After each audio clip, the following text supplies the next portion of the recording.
So I was actually really excited about this. I was excited in ways that I had not let myself feel in years. My wife and I had been through a very difficult time with birth of innocence and everything that had happened. And we had finally just admitted to ourselves and to each other that it was time to move on. And so, fortunately, we were able to come to an amicable agreement and wish each other well. So here I was.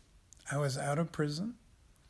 I was free in ways that I never really had been in my life.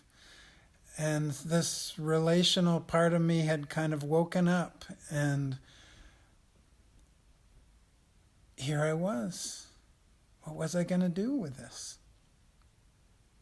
I was out of practice. I had been married for a long time and dealing with legal problems and just it was not a relational time, and here I was. So the first thing I did that night, the night when the relational part of me had rebelled and said, "No, we're not sitting down to meditate again. No, get out, live, meet people, find someone to talk to, find someone to date, find someone to hug."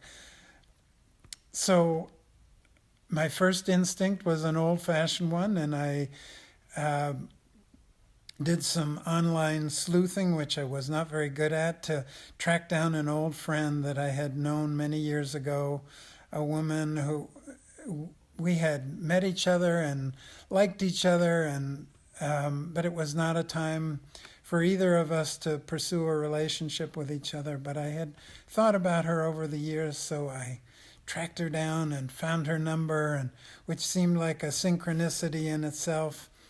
And I reached out to her, and she emailed me back, and then we ended up talking on the phone, and we talked for hours. And it was wonderful. It was so much fun. We talked for like 9 hours, one night on the phone. And it was wonderful. She had just broken up in a relationship, and I was thinking, okay, here we go. And of course, I told her about prison and everything that had happened. And she was honestly pretty shocked about that. And come to find out in the strange way that life serves things up to us. Her mother had been in prison, and that had actually been very, very difficult for her when she was growing up. And the bottom line was, I think that she didn't really want to start a relationship with somebody who'd just gotten out of prison. So it was a lovely time and a lovely conversation, but she was in the south of the United States, so we did not meet, and we wished each other well and moved on. But what was I going to move on to? So I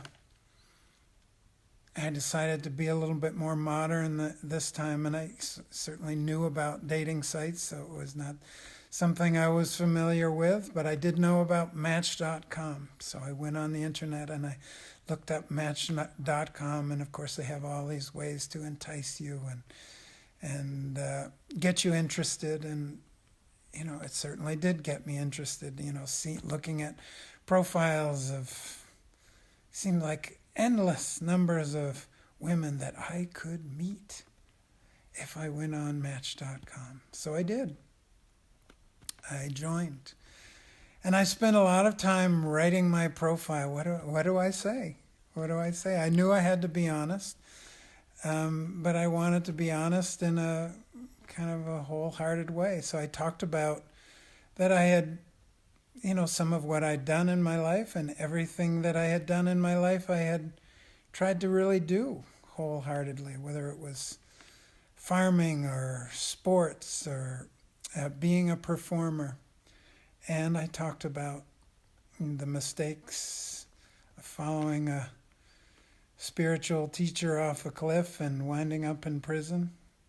And I didn't really know what that would mean. I know that most women who go on a dating site aren't necessarily looking for a fraud. But I also didn't want to paint myself as this great person who had done this and done that, and then I'm sitting down at coffee or having coffee or dinner with someone and having to say, oh, by the way, I should also tell you I just got out of jail. So I wanted to take care of that up front. So my daughter, as usual, was very helpful with me. She was very encouraging with me, and she joked with me when I expressed my reservations about it. And she said, "What's the matter, Dad? You don't think you're going to be a chick magnet?" But she helped me. She helped me take pictures, and she advised me. She had been on some dating sites, and she advised me not to take not to take pictures of myself holding a giant fish or whatever. And she said, maybe a dog, maybe a dog. Some women like dogs, so maybe we'll take a picture of you with a dog. So we took a picture of me with my housemate's golden retriever. But I thought maybe the golden retriever looked better than I did. So I said, no, well, let's not do that. So we posted a picture of me and of me with my daughter. I was on Match.com, and I couldn't wait to see what would happen. More soon. Thanks for listening.